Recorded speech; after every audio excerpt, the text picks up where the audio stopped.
Namaskaram to all viewers of Jyotirmarg. Dear viewers, in the last rendering, we saw how Paanchaala King Drupada obtained a son and a daughter from the sacrificial fire. The death of Guru Drona was destined to be at the hands of Drupada's son Drishtadyumna, and his daughter Panchali would bring in the destruction of the Kauravas. Now let's continue.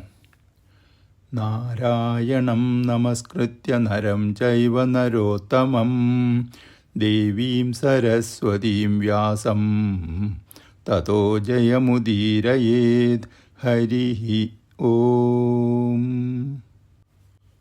On listening to the details of the birth of Drishtadyumna, who was destined to be the slayer of Guru Drona, the Pandava brothers got disturbed, and they all sat in silence with a thoughtful mindset. Thereupon, their mother Kunti suggested that rather than staying in Ekachakra any further, they will now travel to the Paanchaala Kingdom. For Yudhishthira and his brothers, there was nothing beyond their mother's words. So before leaving, they thanked and bid farewell to the kind Brahmin in whose house they were staying in Ekachakra.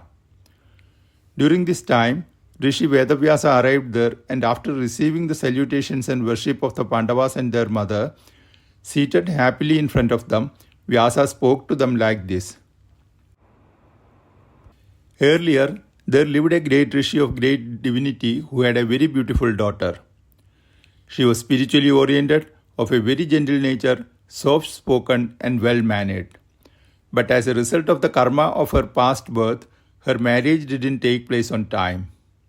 Thereupon, she started worshipping Lord Shiva, and after several years of prayers and penance, that great god, Lord Shankar, appeared in front of her, ready to grant a boon. She requested the Lord for a husband who will be well accomplished and foremost among all men. She said, Bhartaram Dehi, meaning please bless me with a husband.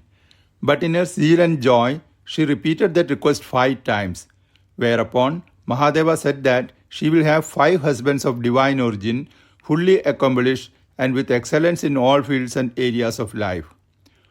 On listening to Mahadeva, she immediately said, O Bhagavan, I wish to have only one husband, whereupon Mahadeva said that, you asked me 5 times, so you will have 5 husbands.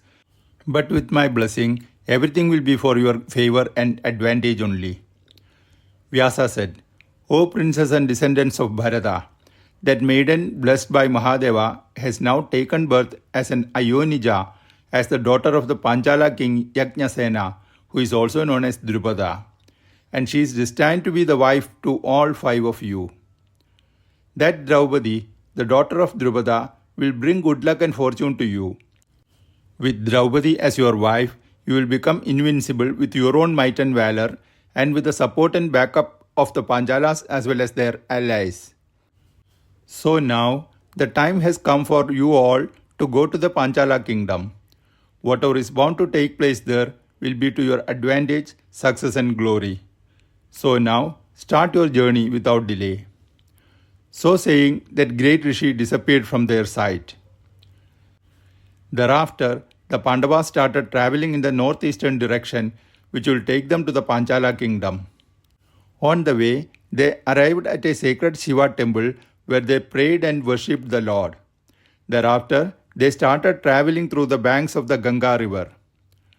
It was the early hours of the night, and the mighty car warrior and Madhyama Pandava, Arjun, was walking in front of them with a fire-lit torch in his hands. At that time, a very proud king of the Gandharvas by name Angaraparna was taking bath in the Ganga river along with a large number of Apsara beauties. Angaraparna got provoked by the approach of the Pandavas. He thought that they were intruding into his privacy. Taking up his large bow, and by bending and releasing it suddenly, he made a terrific sound and then addressed the Pandavas like this. I am Angaraparna, king of the Gandharvas. And this time, immediately after the sunset, is allocated for the Gandharvas, Yakshas and Rakshasas. This spot, which includes the river, the banks of the river and the forest adjacent to this, are all owned by me.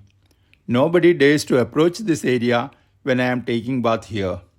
You all must be very silly and foolish to come here at this hour. Tell me why you have opted to trespass without considering all these factors. Like this, that Gandharva king bragged and threatened the Pandavas for some time. He told them not to advance anymore and come closer to the spot where he was taking bath in the river. The Pandavas didn't care about his threats but kept going forward. When the Gandharva king stopped talking, Arjun told him that the most sacred and holy river Ganga, which is also known as Alakananda and Vaitarani, and other holy rivers like Yamuna, Saraswati, Sarayu, Gomadi, Gandagi, and Vitashta, with their tributaries and river banks, do not belong to any one individual, and hence nobody can stop them from walking through the banks of the holy Ganga river, and that they are just passing by and they do not have any intention to intrude or disturb anyone who may be taking bath in the river. Moreover, Arjun also added that they are not at all scared about his bragging and then advised him to go back and continue with his bath. Listening to Arjun's words, that Gandharva king got inflamed by anger and wrath and ascended his chariot. Violating all basic rules of warfare, without giving the Pandavas a chance to take up their weapons, he started showering arrows on them. But he had no idea about the capabilities of his opponent. Using the torch and his shield, Arjun warded off all those arrows. Then with his movements, several times faster than that of the Gandharva, Arjun took up his bow and said like this: "This weapon that I am going to use on you has been first given by Brihaspati to Bharadwaja, who gave it to Aagneya, from whom my great Guru Drona received it, and then gave it to me." Saying so, Arjun invoked and released the unstoppable Aagneya Missile at the Gandharva king. The missile burned the Gandharva's chariot to ashes, and the Gandharva king became unconscious and fell on the ground.